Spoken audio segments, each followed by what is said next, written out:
Vaovao avy any Mahajanga kosa no entintsika nakatonana ny fampahalalam-baovao amin'ity alina ity. Fandrindrana ny asa ary ny fampahafantarana ny vahoaka ireo asa sy fanatsarana entina ampandrosoana ny firenena.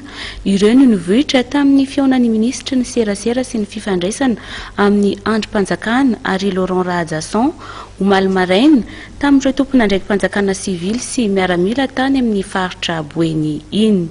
Ny olana ara-tany, ny fitadiavam-baolana amin'ny fiakaran'ny vary ary ny fanafainganana ny fampitam-baovao no noresahana betsaka tao anatin'izay fiaonana tao amin'ny chambre de commerce Mahajanga izany.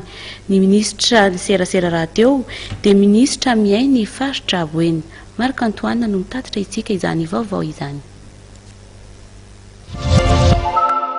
Le izy nampalalana nampalalana ny fomba fiasa vaovao dia hoe ny famantonana akaiky ary maharitra amin'ny tompon'andraikitra ambony ara-panjakana eto toerana sy le ministra fotsy mba hampahaingaikaingana sy hampatsaraka tsara kokoa ny fampandehanana ara-panjakana ary mba hampahaingaikaingana ihany koa ny fitondrana zany eo anivon'ireo ministra concerné sy ny président.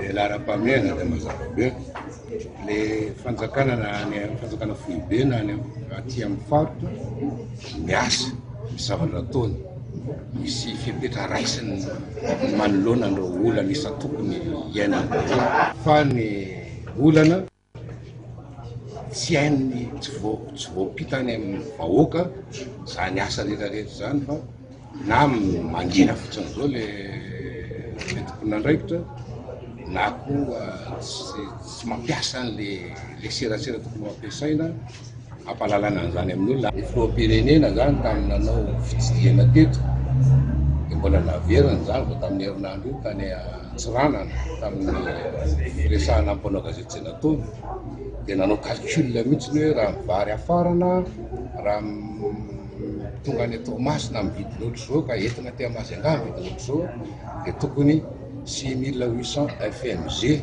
mividiny izy tonga eto. Baiko mihitsy no nomena teo liaingana nareo efa natao zany tamin'ny OMC dia ataoko zany androany amin'ny ministère sombena ministère écologie mivoriaingana nareo mijery ny fipetra tokony raisina miaraka amin'ireo kirakira vary reo zany fa ny résultat tsy maintsy elo tsy maintsy ho atao dia tsy maintsy midina le tsy maintsy midina vidiny vary. Dia iny fanadidiny indray tompoko lahy sy tompoko vavy no nentina nanakatonana ny fampahalalam-baovao teto amin'ny fahitalavitra MATV tamin'ity alina ity, ankasitrahany ianao nanaraka izany hatramin'ny farany ary manasana ao hatrany anaraka ireo fandarana vokarin'ny fahitalavitra MATV. Veloma tompoko. Assurance AVA tsinjovidin'izao no avy ny fianakavianao ary miaina sy miary mandry narahinao teo ny vaovaon'ny MATV miaraka amin'ny assurance aro.